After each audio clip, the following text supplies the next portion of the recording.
Welcome back, everyone, to the House of Hustle podcast here on Sports Radio 810. We are presented, as always, by our friends at Charlie Hustle. Be sure to head over to charliehustle.com to get stocked up on all your new, fresh, vintage gear. We are also sponsored by our new sponsor, Capital Investment Management. Our thanks to David Garrison and everybody over at Capital Investment Management. I'm your host, Jared Sutton. Kind of weird to say that because I'm here joined by my co-host, Stephen St. John, who, Stephen, I know you're a little under the weather, but, you know, you were questionable. You were maybe doubtful to start the week. We didn't know if we were going to be able to get a podcast in, but here you are. You're sounding better, right? You're sounding better. Yeah, you know, I feel good. People keep saying, I hope you're sick, or hope you get better. I have vocal cord damage. And so I have a growth on my vocal cords, and so I'm under the care of a throat specialist, and I'm taking all kinds of medication, and it's just going to take a long time to heal, and so I'm supposed to load management. And load management, that's right. So load management is what we're going with. I think you should be our hustler of the month is what I think you're saying, you know? Just playing through the mental, physical toughness. Yeah. So we got a lot to cover. It's been a little while, and our last podcast had a great interview with Melvin Booker. I loved getting his perspective on just the game today, and obviously his son, who's just an absolute superstar in the NBA. But college basketball, here we are, late February, got a couple weeks left of league play, closing up the regular season, and then it's conference tournament time, and then all of a sudden, here we are, March Madness. And in Kansas City, obviously the Chiefs winning the Super Bowl, playing into early February. We're still following, I think, here at Kansas City, the local schools in the Big 12. Obviously, Creighton and Nebraska, I would consider somewhat local schools. They're having good years in the hoops world. Missouri, not so much. But, you know, we'll discuss. There's nothing going on in Columbia right now. You know, nothing to talk about, really. But anyway, we're excited about what's in store for the college basketball slate here as we get down this home stretch. Tell you what I want to start with is Caitlin Clark. Ooh, yeah. Because, you know, she becomes D1's leading scorer all time. And she did it when she dropped, 49 points against Michigan, hit a 3 from the logo. Of course she did. That's how she breaks the record. But I've been interested to hear all the response to the comments from Jay Williams. Yeah. He said she can't be a great player. He doesn't consider her a great player without winning a championship. I mean, she took a team all the way to the national championship game, and immediately the first person I thought of to combat that argument, and then I saw some other people bring it up, that I think he just kills the argument, Larry Bird. Yeah. So was Larry Bird, and I'm just talking about in college, was he not a great college player? He put Indiana State on his back and carried them to the national championship game and just happened to lose to Magic Johnson and Michigan State. But I think anyone will tell you Larry Bird is one of the greatest college basketball players, and that season was one of the greatest college basketball seasons you'll ever see. Then he went on to greatness and a Hall of Fame career. But it bothers me because I think about so many great, and I use the word great, college basketball players. Yeah. That just didn't win a national championship. And I don't think that takes away from their greatness. And so I wanted to talk about how great Caitlin Clark is, because to watch what she's done for basketball, for the interest in basketball, and I'm not just saying this, and this has nothing to do with Missouri being winless in conference, Jared. So we'll leave that up. It might have a little bit to do with it, but not that much. I can legitimately say I'm more excited to watch Caitlin Clark in Iowa in the NCAA tournament than I am versus any other team, men's or women's, to see if she can get there and get to the Final Four again and win a championship, or to see her, drop 45. She's must watch. I mean, she's kind of like set your DVR, if you will, entertainment as a basketball player. I am disappointed of what Jay Will has said. Some coaches have said that I really, respect, that are, players that really grew the women's game too, whether it be coaches, former players. Because end of the day, she's making women's basketball. She's growing the game on the women's side. She's the face of the sport, in my opinion, right now. The WNBA is not in action, so she is women's basketball. And I think sometimes that can really get under some people's skin, maybe. She's a bigger star than any college men's basketball player. NIL, from an NIL standpoint, she's off the charts. She's at the very top of the list. Who would you say is the face of men's college basketball, or the most popular player? I know. It's tough. I mean, especially when you talk about, like, talent to popularity. You know, there's some young players that are really emerging, but it could be, it depends on who you ask, right? And there's no name you can even compare to. Yeah, her. Exactly. I think if you ask 5 different people, you get 5 different answers on the men's side. But I think anybody associated with the game of basketball, men or women, are watching this and just amazed at what she's doing. I wouldn't say surprised, because the buy-in for me was when she was a freshman and sophomore jumping on the, freshman year. She was, a big-time scorer, 27-point per game scorer. But when I look at a great player, I look at our game is efficiency, right? That's the name of the game, is consistency, efficiency, your splits, your production. You've seen teams, Stephen, that win championships that are great teams. They have depth. They have, talent up and down their roster. Usually that's what's going to get you across in the NCAA tournament to win, that many games, to get on top of the mountaintop, to get through the first weekend, the second weekend, get to a Final Four, and ultimately win it. But when you talk about her usage, how much she has to do for her team, she is not just a scorer. That's what's fascinating about her. Against Michigan, would she have 14 assists? Yes, but it's defensively. She's averaging close to 2 steals a game. She rebounds the ball at a high level. She's close to 7 rebounds a game. She's been consistent in that. She averaged 8 rebounds as a sophomore. Her production line, if you just pull up her 4 years. How tall is she? She's about 6 feet. Yeah. I think she's maybe 6 feet, 5'11", 6 feet tall. Right. Really good athlete. I don't think she's like the most, dynamic athlete, but her skill level is just off the charts. She does things that, quite frankly, are like modern day advanced skill. You know how they used to say, you got to guard him when he walks into the gym. Absolutely. You have to guard her every place on the floor. And she does stuff where you're like, I think the defense has no idea what they're dealing with. Like, they can watch her on film. Yeah. But then once you're actually on the floor in it, I think that's when you start to appreciate maybe, wait, she's totally different than anything we've seen. I know the shot that broke the record, just a pull-up logo. And most people would say, oh, well, that's a bad shot. Well, she can make that shot. She has extended range. She reminds me of Steph, for sure, of the Davidson years. Now, that team was solid. There were pieces around Steph. Steph really couldn't do it on his own, but he got close, and they got close to beating Kansas when he was in the tournament that last year. He was at Davidson when he was just putting up all sorts of numbers.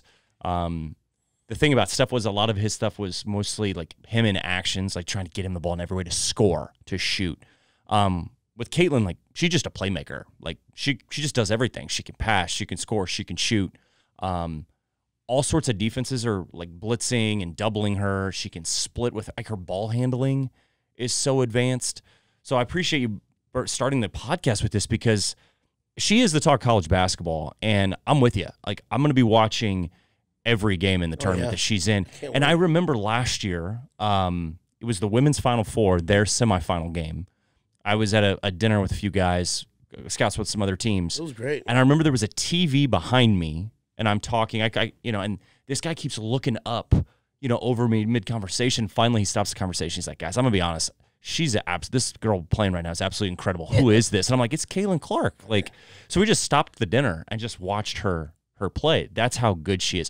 I think she's an incredible role model for young players too. You have daughters, and there's a lot of girls that are falling in love with basketball. We interviewed Sophie Cunningham, and I just think this is great for the game. And I feel like she needs, like, let's embrace her in this moment. Like, I hope we'll see another player like her caliber in the college women's game. But what she's done is all time. It's moments we'll look back on when she's a pro in her WNBA career. And I would love to see her in the, we just saw Sabrina Ionescu and Steph in the 3-point competition. I'd love to see her in it with Dame and maybe, add to that. I think that was I hate to say it, as I think embarrassing as the All-Star game was for the NBA. I would love to see us get back to the 3-point shooting in the dunk contest. But if we're going to try to get creative, she needs to be a part of, because that's what people want to watch and see. It's remarkable what she's doing. I think one of my favorite things about her is, as someone that coached my daughters in grade school, and one plays high school basketball now, you're always looking for those examples about how hard you want them to play, right? Or with what level of intensity. And it's not always easy, because you could say it, but it's easier to show it. And it's like, when we watched her play, I look at my girl and go, that's exactly what I'm talking about. Look at her edge. Mm-hmm. Look at her competitive fire. Look at her confidence. Look at everything. That's what I'm talking about. And it goes past just all of her skill set and everything else. She's just got that certain, like Mahomes has, and I love the fact that, she's a lifelong Chiefs fan. That's right. And she's not a bandwagon because plenty of pictures floating around of her wearing Chiefs gear when she was a kid. So she's part of Chiefs Kingdom. So we welcome her. Yep, absolutely. Open arms. I think too, Stephen, to add to that, in just watching her games, it's easy to get stuck into, again, I go back to her shooting and scoring because it's just incredible to watch her. Like her step back shooting, her one-footed shooting. She can go either blah, blah, blah. All her ability, all her talent level and skill level, I think, can get lost in how she can create and go score at such a high clip. She shot 39% in each of the last 2 seasons. Imagine having to guard her. 48% for the field. I mean, it's not like she's taking bad shots. Like, I love when people are like, oh, she gets all the shots. She has to be aggressive to score for her team. That's her role. The fact that her assist numbers are still close to 9 assists a game, and I know she has 4 turnovers here and there, but her usage, that is such, I don't think people understand how hard that is when you have to have the ball in your hand all the time. And her teammates love her. Like, that's my favorite thing about it is when she broke the record. I don't think there's a selfishness to her at all. I think she's very unselfish. I think she's a very winning player. But she's also the best player, and she's got to find that balance, and that's what you have to do in basketball is find that. If you're the best player and you want to win and win at a high level, and look, there's probably some other teams that are deeper that have more position that would, where she can maybe it's different. This is just the scenario and the situation that she's in, and it's incredible. And it's not, again, like she's a volume player. She's just not. She's a very efficient, effective player, and she makes tough shots. And that's just, it's amazing to watch her play. And when people say selfish, I mean, like if they were a struggling 500 team and it was just all about her putting up points, I say, that might be a little bit selfish. They're suffering. No. Right. They went to the national championship game. They're going to be a #1 seed. That's what they need her to do to be successful. Yeah. If she wasn't, if she wasn't that aggressive offensively, they wouldn't be as good as they are. Yeah. She played, she played for South Carolina or LSU. She wouldn't have to do that because there'd be more talent around her. Right.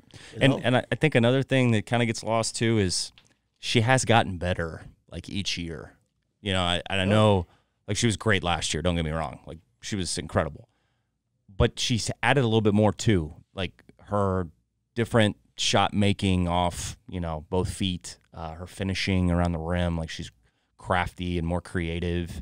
Her ability to play with different paces to her game, like she's added more and more. And it's little stuff, but it's little stuff that is allowing her to just be a little bit more efficient. Her scoring is up by 5 points per game. Her assists are right around the same as it was.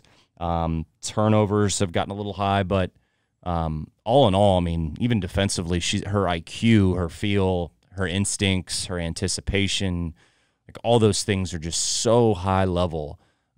She's a superstar. There's no other way to say it. And for people that want to poke holes in her, I get that that's just kind of a part of the sports world. Sometimes we're always trying to find stuff. There's not much to find with her, in my opinion. I just don't know how someone could have the opinion of, well, she takes all the shots. And this is coming from, someone around the game, right? I don't want to name names, but like there's just comments that are out there that are like, hang on now. Let's not go there. Let's celebrate what she's doing because it's incredible what she's doing. And now you're starting to see other players that she competes against that maybe had that little bit of, I don't know, not jealousy, but just kind of, is this player that good? They're now giving her all credit, and that says a lot when your opposition and your opponent is like tipping their cap. Man. Exactly. You're like, hey, she's incredible. She's incredible. So now you were at this unbelievable game between Creighton and UConn, where I think it's Creighton's first ever victory over an AP #1 team. Yep.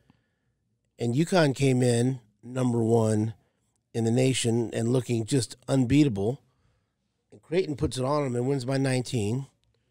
But I don't ask normal questions. The first question I have to ask you, at any point did Dan Hurley threaten to knock you out or scream at you for any reason? No. Okay, well. There was, I was with a guy on our staff. There was a lot of heavy NBA presence at this game. It was great. Atmosphere was off the charts. Congrats to Creighton and all their fans in Omaha. They were awesome.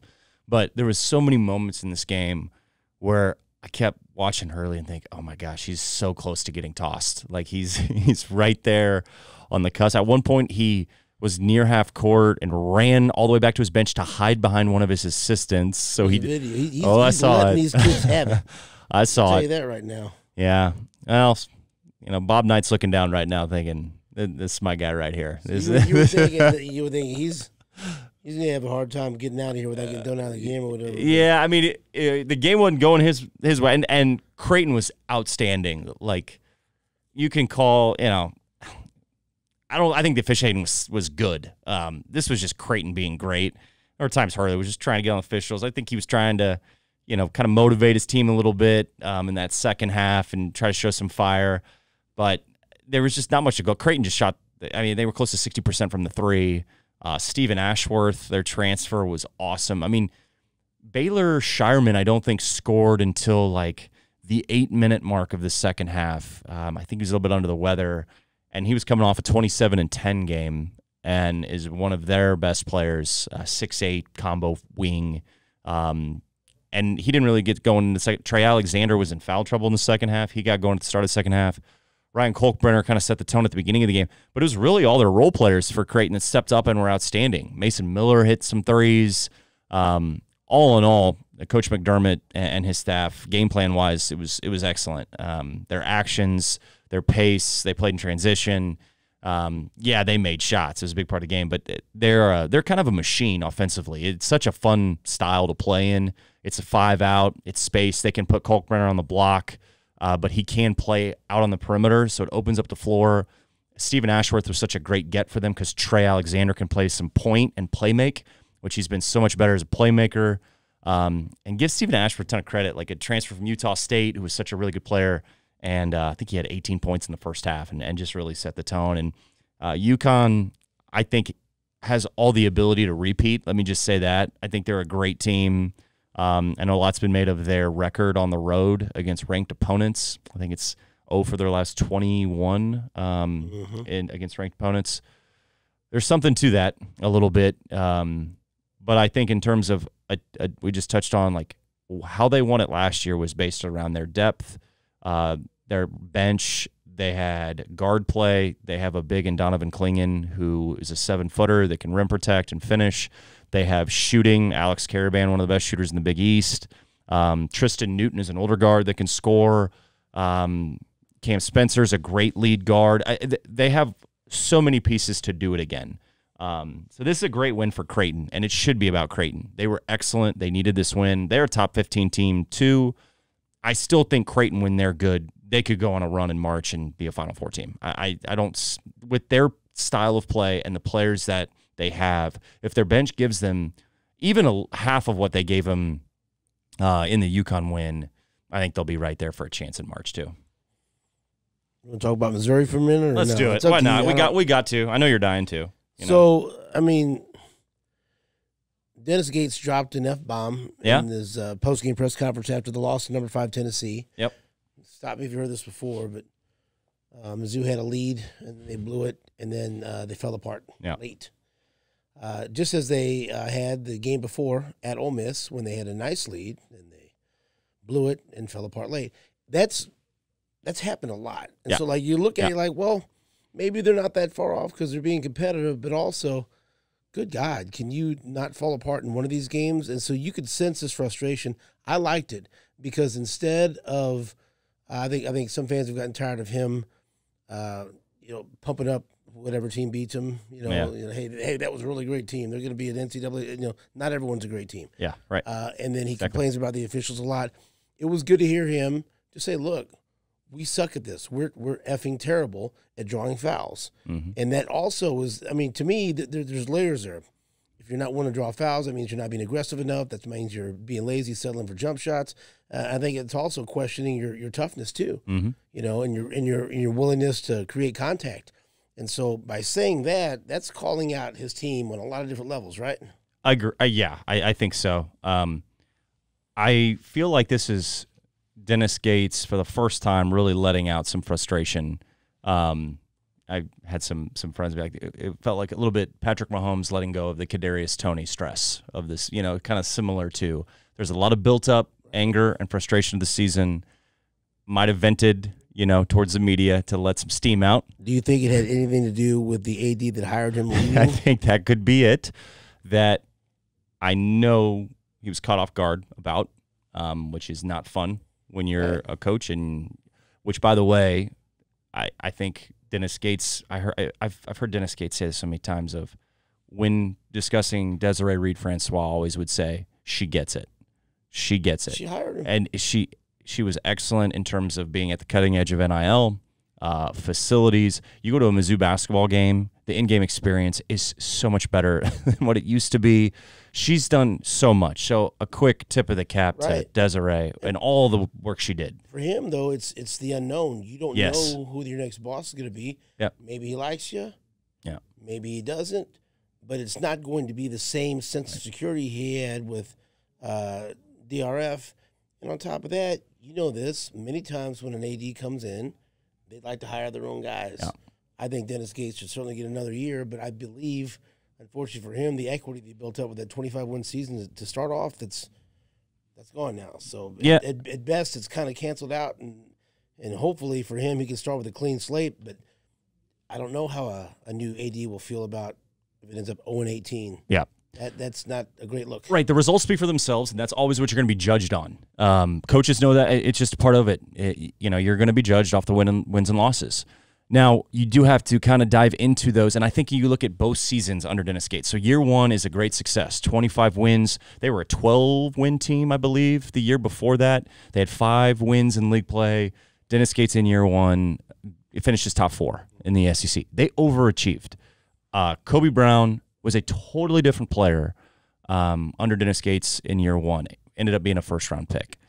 Completely changed how he played, his demeanor, his approach to the game, his confidence, his aggressiveness, the whole bit.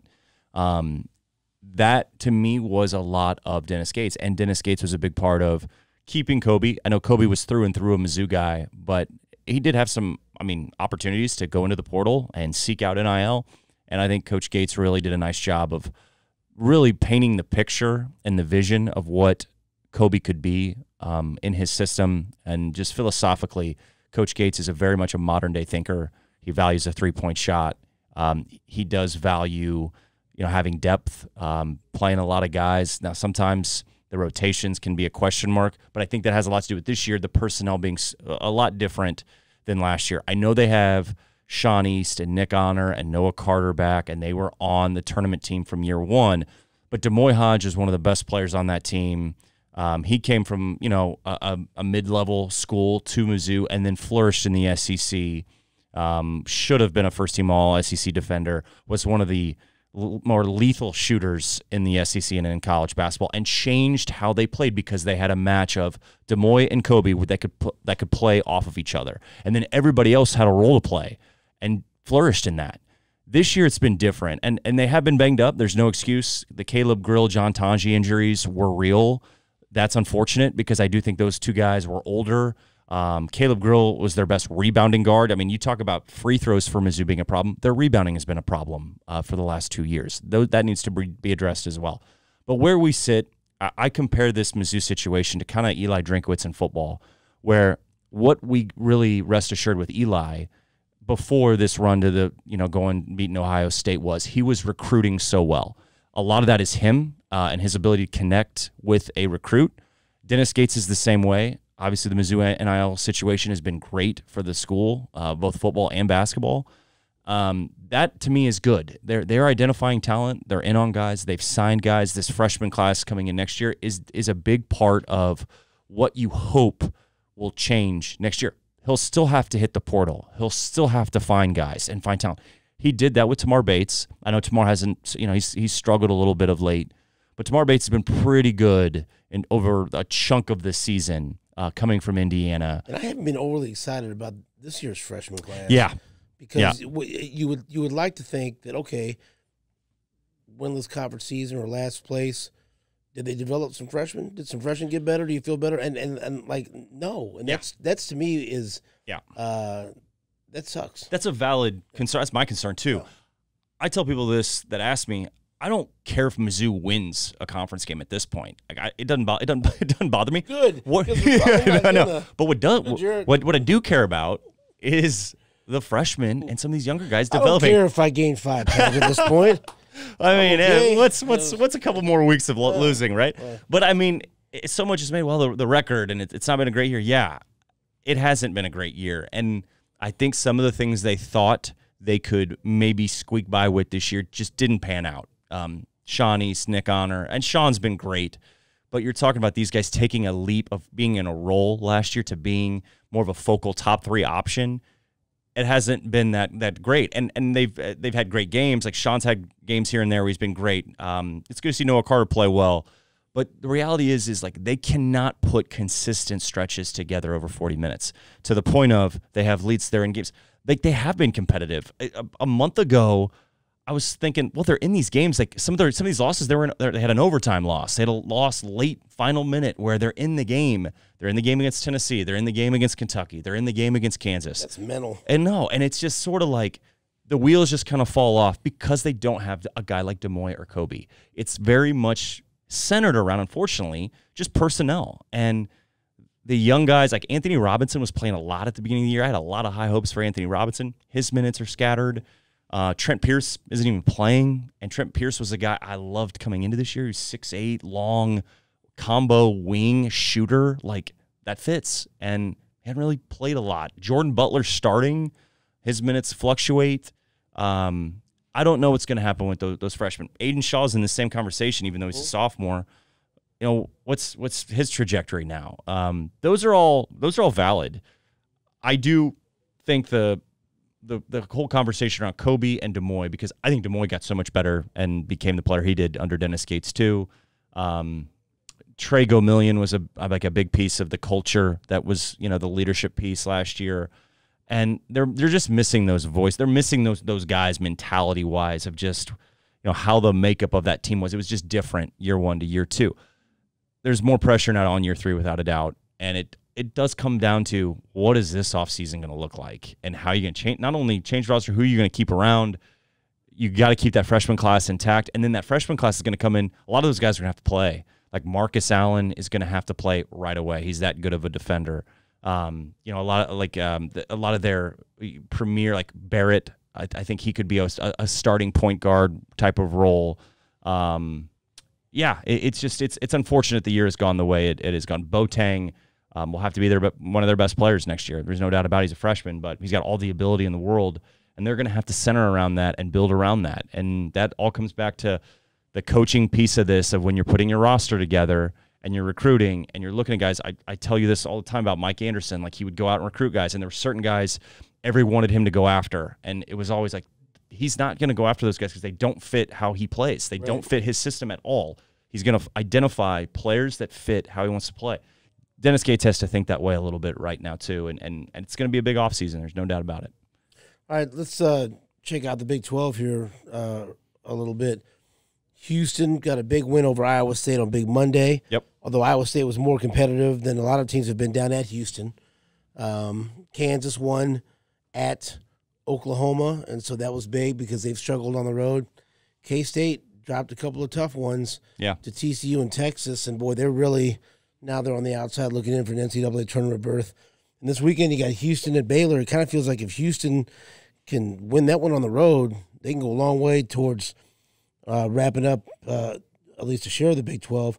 I will say this, though, Iowa State, they have the best schedule left. Yeah. They have a real chance to win out. Yep. And so, and Houston still has to play Kansas. They'll be down in Houston, though, so they'll be heavy favorites. But how do you think this thing's going to shape up down the stretch, including Kansas State, and whether or not they can get back into the conversation for the tournament? Yeah.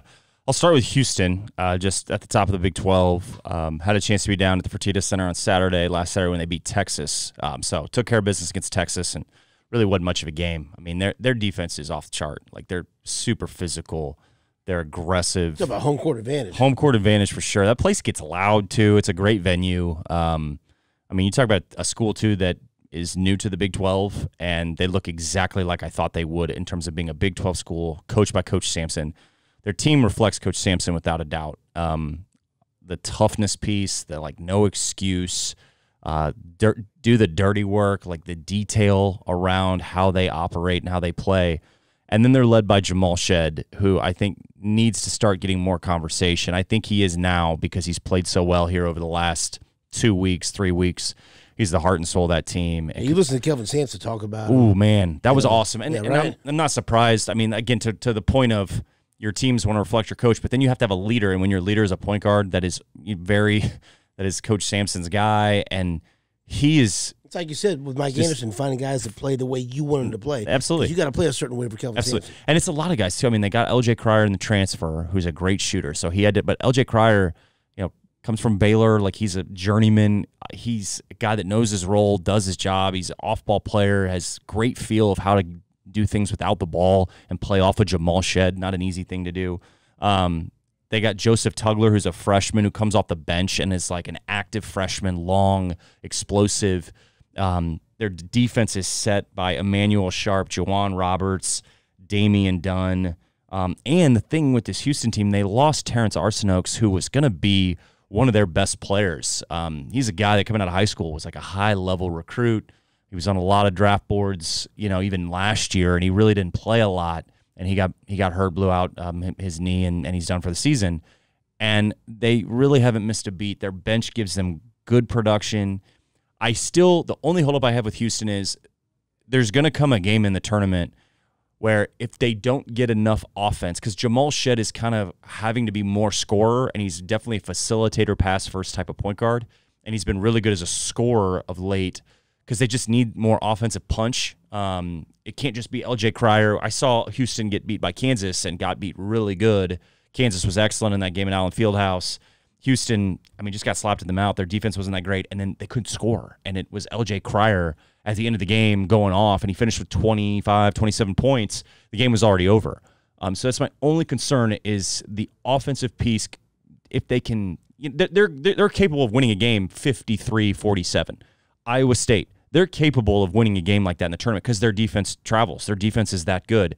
And the same thing with Iowa State. I think Houston's in a little better spot than Iowa State because with Iowa State, it's so heavily on Keyshawn Gilbert and then Tayon Lipsey. Like those two guys, Momcilovic, the freshman, he gives them great ability to kind of stretch and shoot the ball from three, and he's got great size. But their offense is kind of geared around their defense. And those two teams, I'm curious to see how they translate this and what they're doing to the NCAA tournament because both teams are capable of going on a run. But like we just talked about Creighton and UConn, Creighton and UConn's offenses are high level, and they got depth, and they got a good bench, and they got a rim protector. Like they got a lot of those pieces. So that's what I'm curious to see about when we start talking about comparing conferences and those type of things. Like Kentucky's loaded, Tennessee super physical, great defensive team. One of the best scorers in Dalton Neck is going to be SEC Player of the Year who can just take over a game. Like, does Iowa State and Houston have that? That's kind of a question mark. You look at the rest of the Big 12 too, by the way. Like Kansas is right there again at 8-5, Baylor 8-5. Those two teams are capable of beating anybody. They're also a little bit susceptible too. It's good to see Kevin McCullough back for Kansas. I don't know how healthy he is. I think that's a question mark, not just through the Big 12, but into March. They have to have him.